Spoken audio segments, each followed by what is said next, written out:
salat. Langsung ucul, ucul tambah. Asmane sinten lho kemawon? Kula dereng kenalan hari. Wis jan. Mbah Kakong namine sinten Mbah Bejo walah. Mbah Bejo walah. Ada piyaine ya nggih bejo tenan kok. Apik kemawon. Niki benjang yo balike teng jenengan sesuk sak yuta. Iya. Maringi Mamin. Niki abang-abang setunggal sesuk balike luwih kathah malih. Mbah sinten kemawon? Mbah Bejo. Mbah Marto Selam ngono wae apa? Nggih to. Ora ngerti jenenge. Nggih.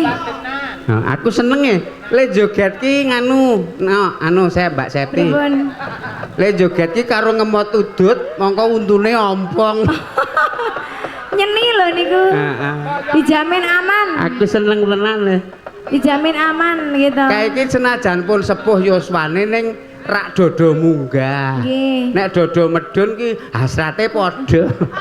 Kula nek piyayi-piyayi semanten niku ya seneng kok. Mesti piyaine lomo, ora kakean penjalukan gitu. Turu rakukan swara terus lung ngono.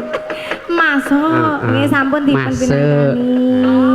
Gantosan? Nggih, lenggah. Nggih. Saiki ngonekke gending srana. Raketan wis sedilit lho, aja suwe-suwe lho. Minggu srana engko ndak Karang Danyang kene iki daharane kuwi gending ringgong manis karo weling-eling kudu muni. Arep tak onekke sore mau wong acarane wis carane padhet. Saiki ra apa-apa nggo limbukan ya. Apik. Apa sike? Nganu sike. Ringgong manis sike. Ya. Iki dudu bendrong yuk dijogeti kae lho. Wong joget tamu yo ora pas. Ya. Yo di cep yo.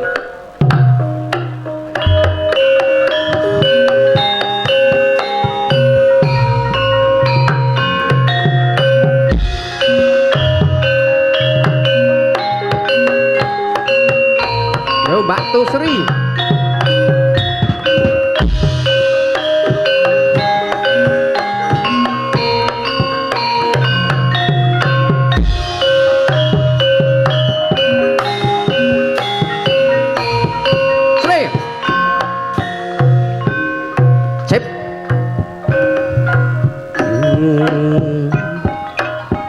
Ayo angkat Mbak Tusri sing seru pepet demik.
Oke.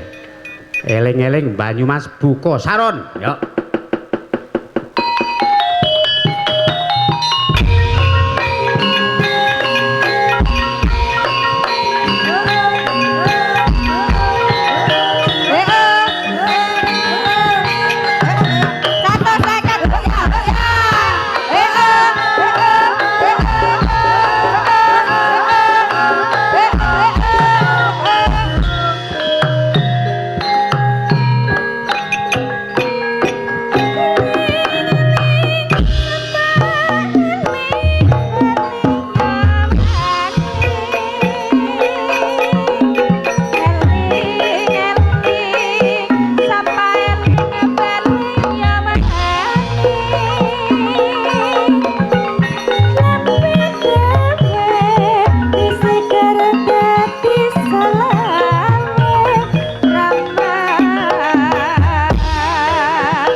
Tino siap pilihan hati eling eling ya Rama sakuan baliane sendur kuno sakulan banjir patoman Rama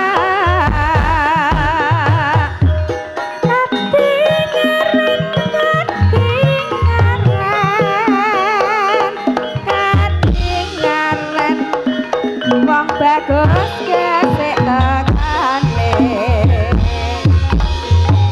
eling-eling sapa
ya langsung rasa dadak nganggo kesuwen pepeling pamundutan ya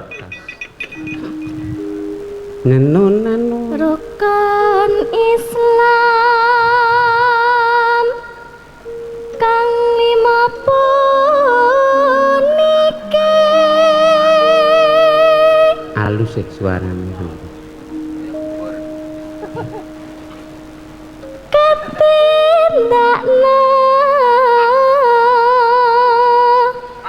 mring para sasama orang ganggu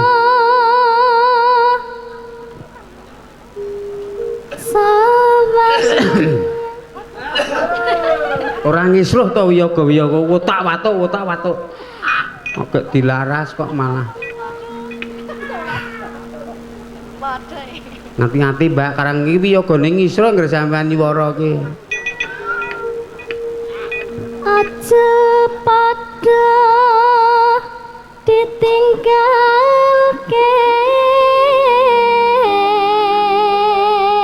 cis karo ngentut sih cis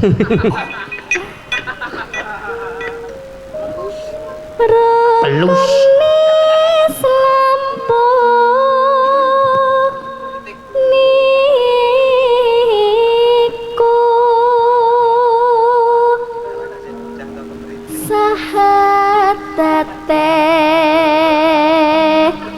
kang angka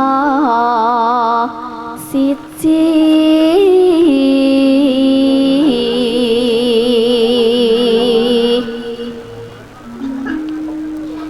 kang angka loro salat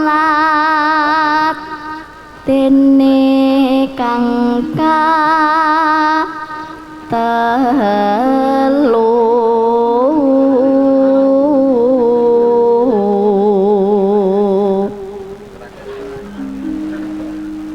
Ramadan nindakna poso kapat zakat ping 5 ngibadah haji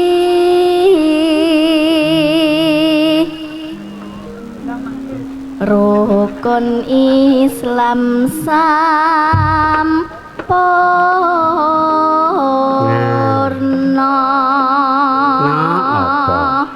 iki nggo ngelingke kowe iki kudu eling mergo gendenge pepeling nek kowe iki wong Islam ya salat 5 waktu kudu kantam Al-Qur'an oh iya mama wis apal Al-Qur'an ambok werdine artine alif bakta aku apal kok ngono nek alif ki sikil siji srit nek strip dhuwur sit nah iki nggambarake wong urip ki nek agamane Islam kudu sikil siji jejeg imane mergo ngilingono ana strip dhuwur mau strip dhuwur ki ingkang maha kuwasa ya iku Gusti Allah ya apik nek bak alif terus bak kuwi tegese wadah ngono nek agama Islam ki wadahe jembar ayo padha mlebu ana agama Islam mergo pancen wadahe jembar ya mayoritas penduduk Indonesia ki agamane Islam mula jembar wadahe wadah bak kuwi wadah ya alif bak terus tak ki tegese terusne perjuangane para nabi, para rasul lan para wali anggone nyebarke agama Islam kanthi gelar budaya sing adiluhung ngene iki nek wayangan ngene iki biyen kanggo gawe lantaran nyebarke agama Islam. Tegese iki tak kemau tak terusne perjuangane para nabi rasul nyebar agama Islam ya nganggo lantaran seni wayang kaya ngene apik. Alif bak tak rusak sak kuwi tegese warga nglepung ki nek nanggap Widianto opae aja ming sak-sake ning kudu manut regane apik alif bak tak sak jim tegese jim kuwi wong salat 5 wektu senajan jengkang jengking kaya wong olahraga ning mergo saka jengang-jengking kaya wong olahraga sikile kemau ora sayah ora bakal jimpe ngono iya apik alif bak tak sak jim kak ki tegese kabeh-kabeh ayo padha percaya kabeh wae percaya yen agama Islam ki padha nuntun awake dhewe munggah swarga bagus alif bak tak sak jim kak yuk kok ki tegese kok akeh temen sing mbok tangkokke nok. Aku ki apalane ming tekan kuwi tok bledik wae. Ya sesuk tak ngarang meneh. Iya. Ayo lagune pepeling buka kendang Jaipong.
dikone sak gongan ndak kesuwen kok mah kupinge do gobogen ya ora ngono kok karang ya biasane ronggongan kok ya wis ra apa-apa ayo saiki dipinangkani lari gunung yuk karo lali janjine ya Jep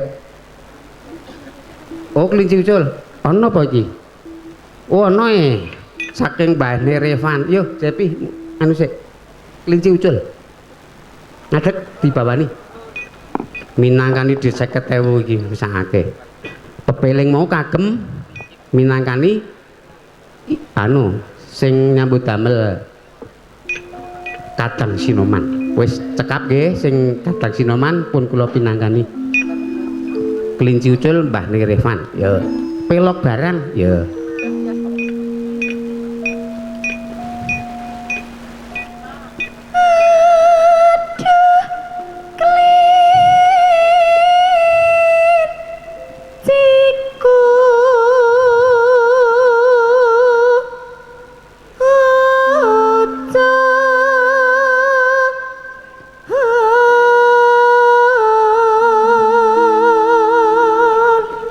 Kina apik gunyuwara ya bening gedhe arum cilik bening iya jos jis ning yang mau sewane nak amel aku 750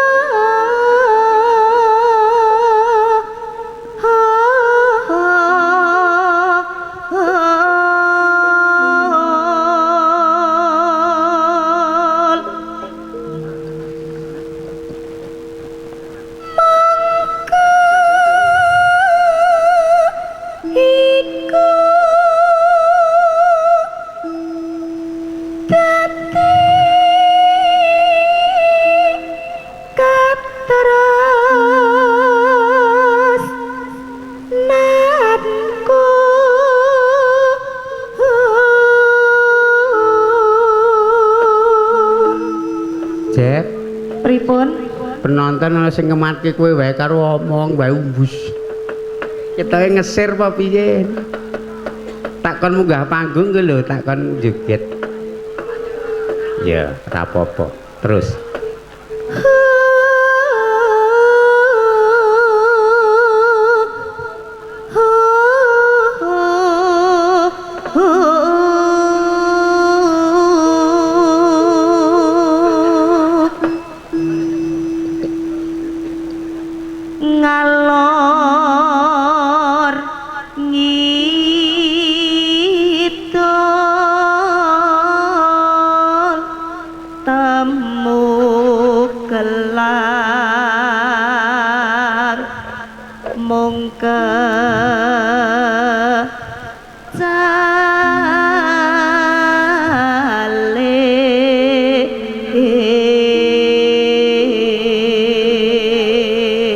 jenis transfus melu ra apa-apa ning disiki kuwi kampani kendang saipo bunga rasa ya ra cocok larase rasa sithik aku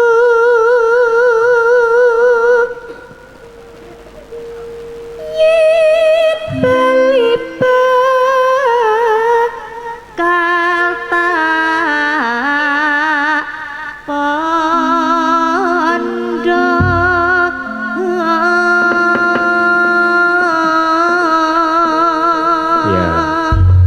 celuk Jep ngobengi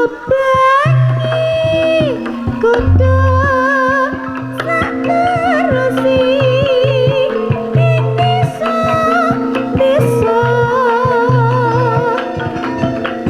bareng aku goleki sing tresnani kelinci ucul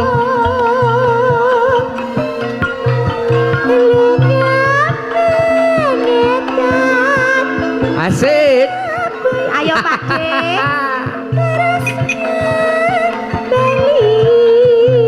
Wah, jadite kandel tenan.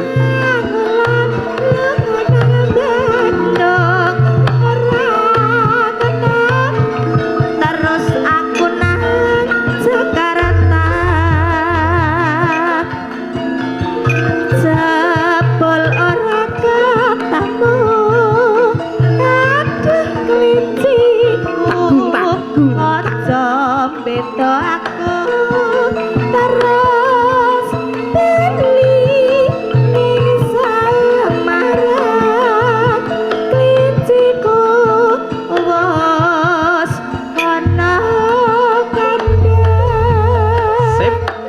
Ayo. Wilet aploki, Mbak.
Menika sampun wonten kelinci ucul. Asmane sinten Pak D? Pak D, matur sembah nuwun. Langsung dangdut sing gumya. Oh nggih. Yo nganggo nganu sik yo. Nggih, langgam. Nggih. Kuwi arep joget ben cara tuwa iso, cara nom iso. Oh, lha nggih jan kula luwesan kok. Menyesuaikan. Kudu sing nom menyesuaikan lho, Sep. Lah nggih. Kok ngene iki suwe lho, pemarep. Kale piyai sepuh ki kula ki ya sabar. Suwe permainan iki suwe. Oh. Oh, ngaten niku. Dan dadak nganggo nganu kok. Lunga klentik. Ya. Ya.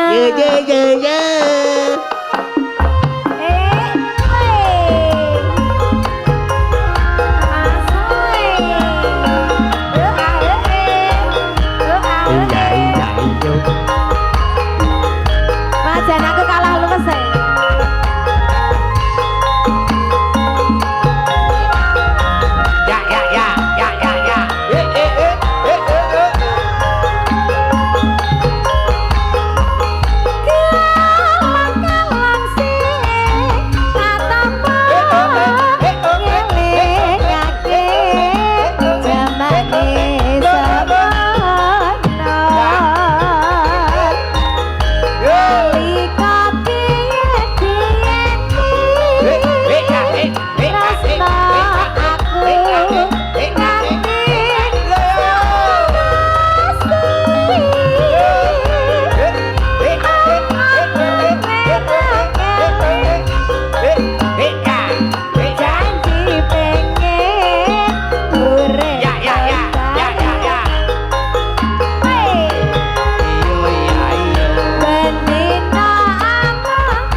kok dereng metu blas. Joko Sarti. Oh, nggih, tesih Joko berarti. Ya, lanjut. Kelang-kelang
padha melih nggih. Yuk.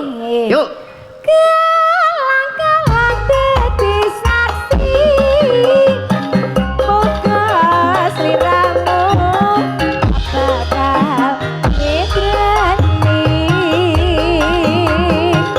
Wiwit nyanyi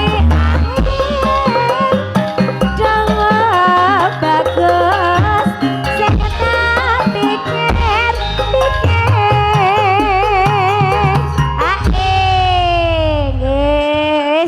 Elok tenan pokok men le joget nganti mekakak. Yo. Liwat aku kelingan ku pekae dian tanggal leren nang cagak kebak tulisan karena apa Sip. Oke. senang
jamak? Rosa. Obat tak jamoni. Oh. Jamune napa, Mbah? Sorengat. Ya. Dampo kene, Mbah. Oke. Cedetan sak. Dulu. Yo.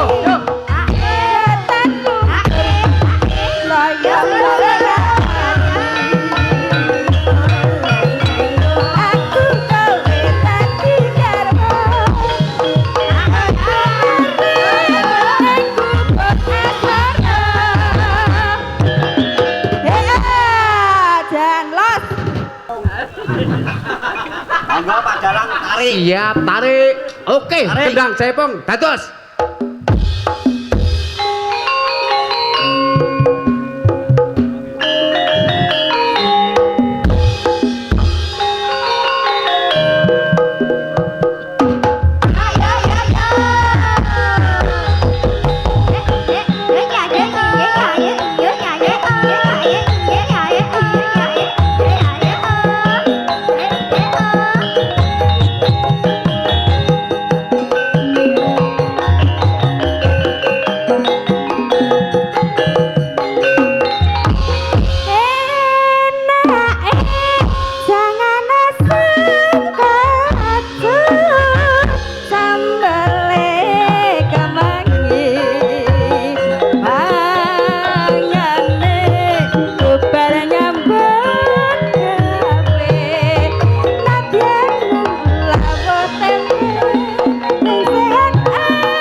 Matur suwun Mbak, mugi berkah selalu nggih.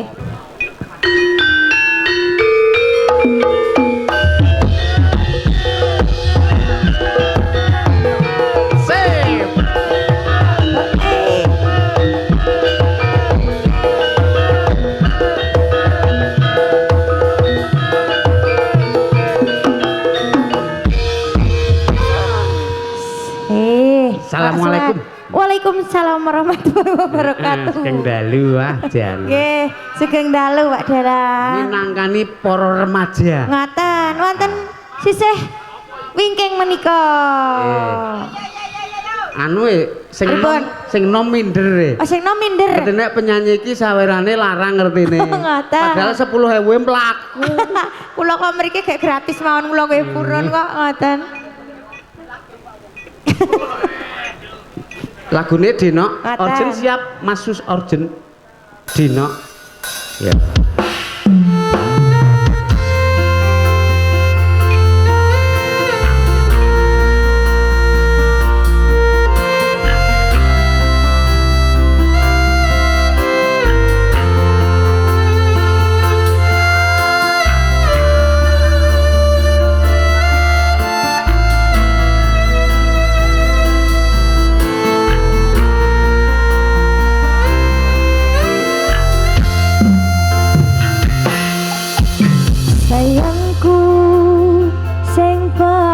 wis dhewe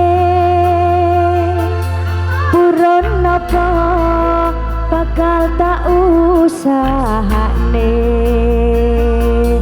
ibarat isi bumi nggo kowe sing tenang aja kuwatir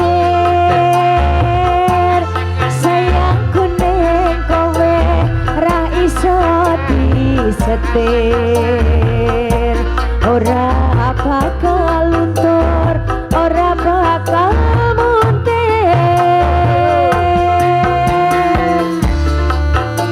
bungaku tembus tekan kayangan krungu suaramu suara tangisanmu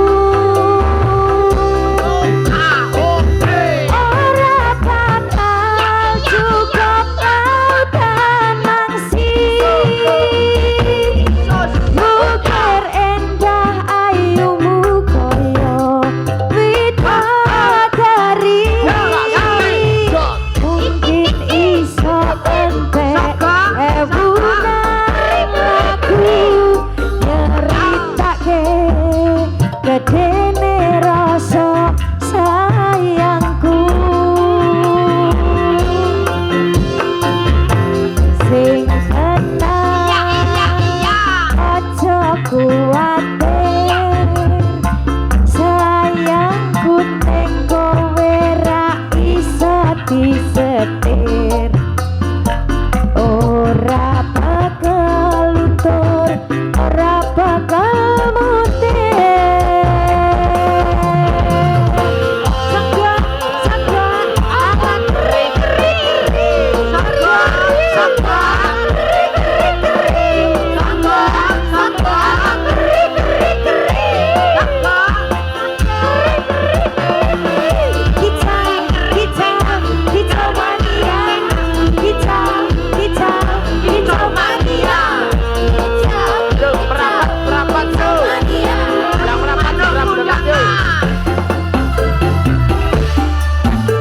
bungaku tembus tekan kayangan krungu suaramu suara tangisanmu ora bakal cukup lautan mukir endah ayumu koyo widadari mungkin iso entek ewunan lagu nyeritake gedene rasa sayangku sing tenang ya iya aja kuwatir sayangku ning kowe ra iso disetir ora bakal luntur ora bakal muntir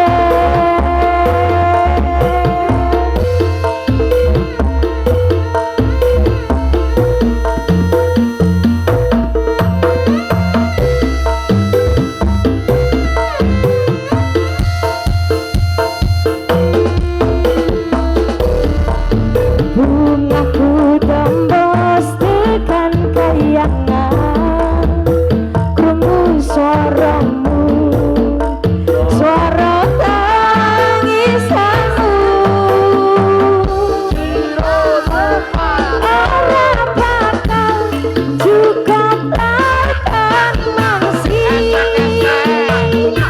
mukir endah ayumu koyo widadari mungkin iso entek ewunan lagu nyeritake gedene rasa sayangku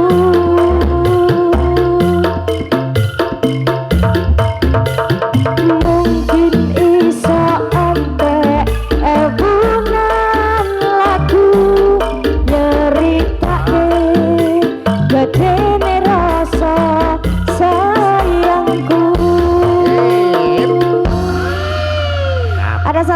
enoknya sudah Pak Dahlan. Gimana? Yo, dados. Oh. Tangan di atas semuanya. Malam ini bergembira.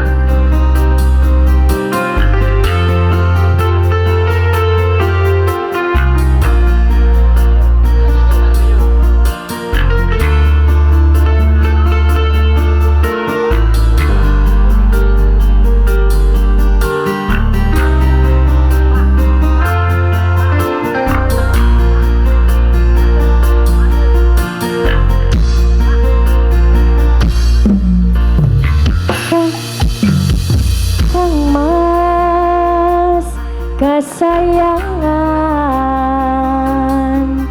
kaya ngopo rasane ati iki suwe ra krungu bertemu bingung rasane nandang rindu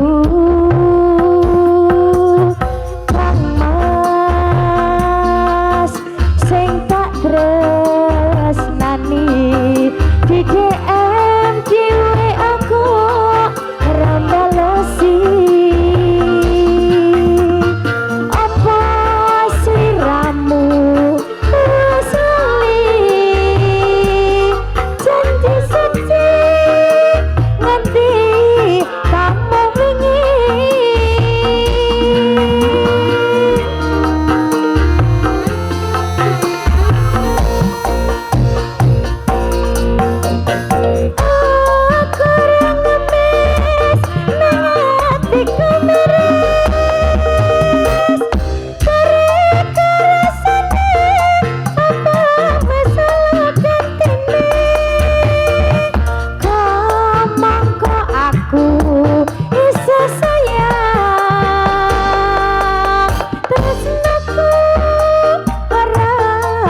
Mangke lanjute goro-goro Pak Saluki engko nang goro-goro lari gunung. Yuk 445 engko tibake goro-goro. Iki nutuke lakon sikik engko ndak penggemare wayang ndak kagul nok yo. Kuku sing ngedupa gumelon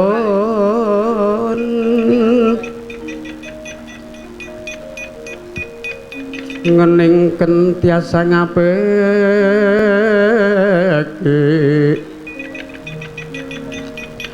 kawengku sagung jajahan nanging sangetan iki sangore ka putra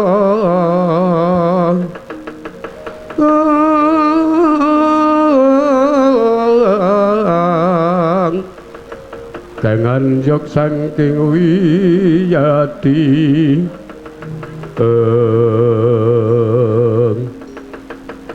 sinigek ing wonten pamujan anggih bodholing Kurawa denawi dening Sarapati Arya Sengkuni bida baca bijil saking wantilan.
Jauh ban.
Mangkat kurta srum mapanggah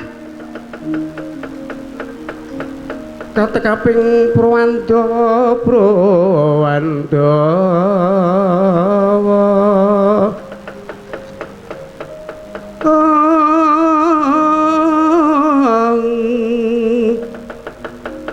sumaping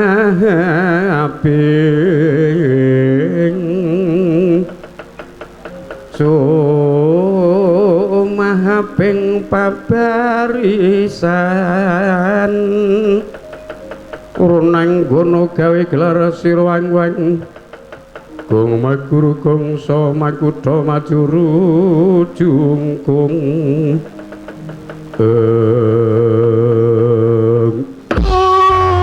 la la la la la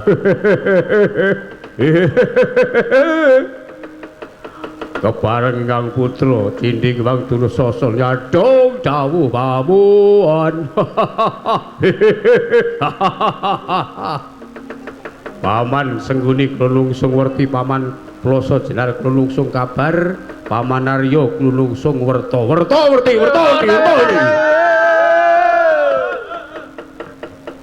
ingkang putra bono keling nyadong dawuh Kartomarma banyu tinalang nyadong dawuh Satama nyadong dawuh kuku lo nyadong dung dadadadadawet awen katon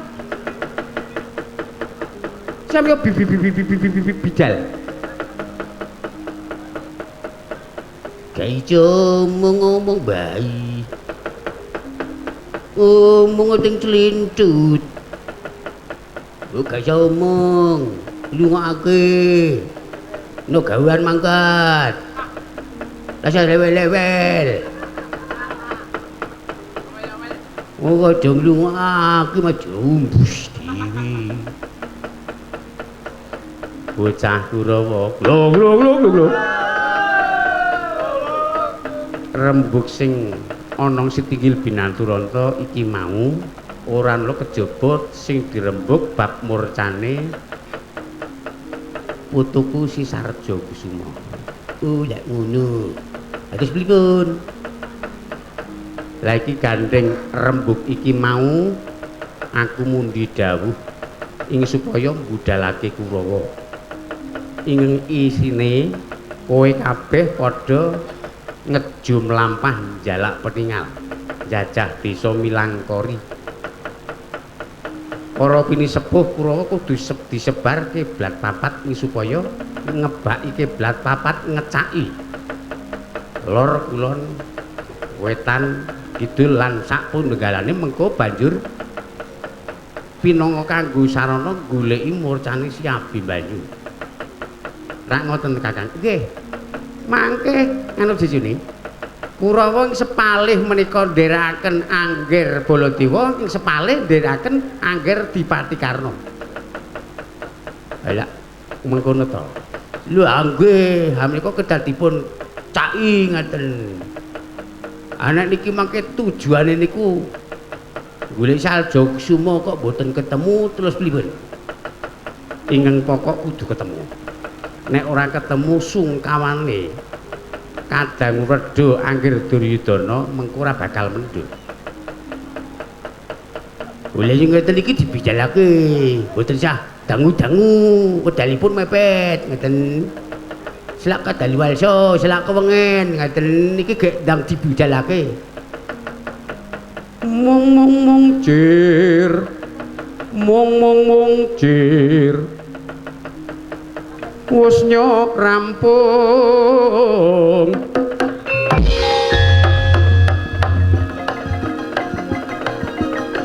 sang Satama ngenya dawuh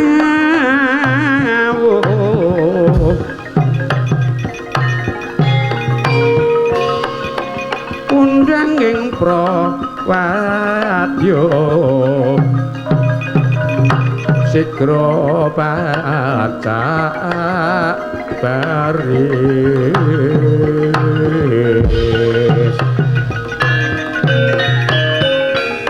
sigra mundi dawuh ing Sri Maranatha